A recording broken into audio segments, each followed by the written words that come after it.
শিলিগুড়িতে ডাকাতির ছক বানচাল, পুলিশের অভিযানে গ্রেফতার 4 ডাকাত। ডাকাতির উদ্দেশ্যে জড়ো হয়েছিল কয়েকজন দুষ্কৃতী।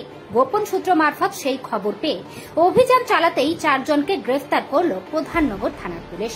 ধৃতদের নাম মানিক সিং, চন্দন মোহন চৌধুরী, চন্দ্র দাস ও জগদীশ বর্মন। ধৃতরা প্রত্যেকেই শহর শিলিগুড়ির বাসিন্দা।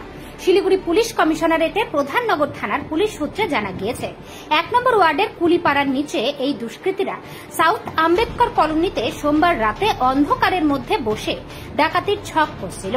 প্রধাননগর থানার পুলিশের কাছে খবর আসে ডাকাতির উদ্দেশ্যে জড়ো হয়েছিল ওই দুষ্কৃতীরা। গোপন সূত্রে খবর পাওয়া মাত্রই প্রধাননগর থানার সাদা পোশাকের পুলিশ সেখানে অভিযান চালায়। এরপরই ওই 4 জনকে গ্রেফতার করা হয়। ধৃতরা ধারালো অস্ত্রশস্ত্র নিয়ে ওই এলাকায় জড়ো হয়েছিল বলে পুলিশ সূত্রে খবর। মঙ্গলবার ধৃতদের শিলিগুড়ি মহকুমা আদালতে তোলা হয়। ব্যুরো রিপোর্ট, আমার বাংলা।